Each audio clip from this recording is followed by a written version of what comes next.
I was actually really embarrassed when we were recording that scene. Tom Holland's only been in a handful of voice acting roles, but he's sure done a solid job of it. We're taking a look at his roles in those movies, and a great commercial about a beloved pig he once voiced. Check it out. Number 1. Brothers inspire brothers. Tom Holland took inspiration from his younger brother. I basically just played my younger brother, Paddy. Oh, that's okay. I gotta get going. But a little bit older is kind of how I approach this role. Number 2. Believe it or not, voice acting requires a ton of physical acting, which, in Onward, sometimes includes choking yourself. I'm not tapping into any brain, just let me go! Hands are important to land those inflections. So you're not You're coming? welcome. You're not coming? See? All hands. That's not something anyone says.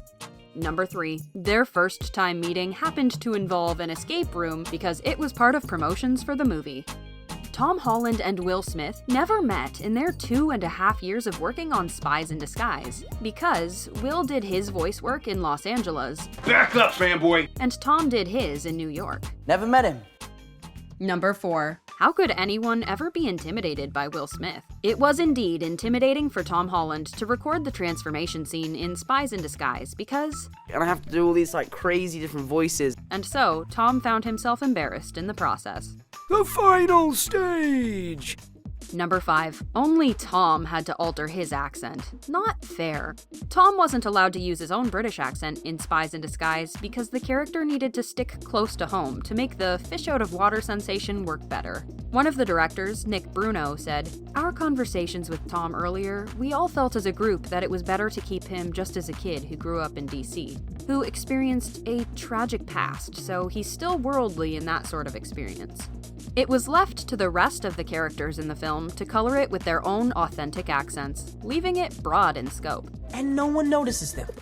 Number 6. Who better to study for a role than the family pet? For Pip in Dolittle, Tom Holland took inspiration from the best of the best, the goodest of the good girls. I just based his character off Tess, really. He even brought her to the premiere.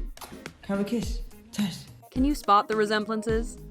Number 7. Sometimes you have to get over your embarrassment for a role. Everyone's gonna get to see me be a dog. Tom, you're already a Labrador. It's okay. I wasn't actually that bad. That came out way better than I thought it would. Number 8. Did you realize Tom and Tom have shared the screen a couple of times now? In the movie Locke, Tom Holland played the son of Tom Hardy's character in a very short phone call cameo. Dad, it's so embarrassing. What did you say about coming home? You know, Holland has been in a ton of movies with other Marvel actors. It's almost like it's intentional. Tom Hardy, RDJ, Chris Pratt. Can you think of any others? Number 9.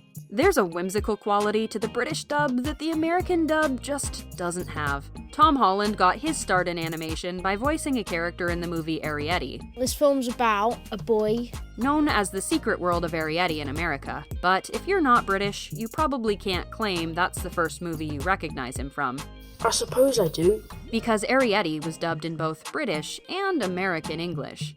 The same role was played by David Henry, who you may remember as the oldest Russo brother in Wizards of Waverly Place. Number 10. Entering into voice acting through audio dubbing would be intimidating. Tom found voice acting to be very different from both theater and film, saying that projecting in theater was very important, whereas in film, the camera is in your face and you have to be 100% true. But with animation, specifically dubbing, Animation was quite tricky to get all the timing right. but other than that, he enjoyed working on it. Number 11. He's played a pig, a dog. What's next?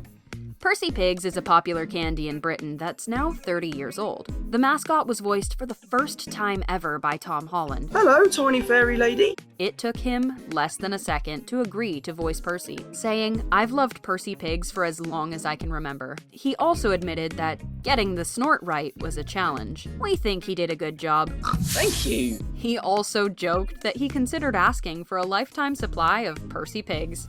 Number 12. What if a new universe was created by casting someone else to play Tom Holland's Spider-Man? Odds are, if it wasn't scheduling conflicts, which there would have been many, Tom Holland didn't join the cast to record Spider-Man's lines for What If because of his affiliations with Sony. which may have made the endeavor pricier.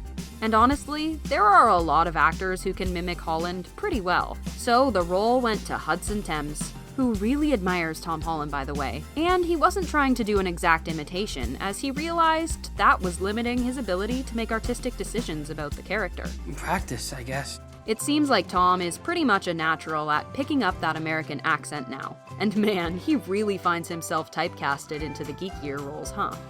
Not to say we don't love it, because we totally do. And we're looking forward to the next animated movie he does. Let's fantasy cast Tom in a role.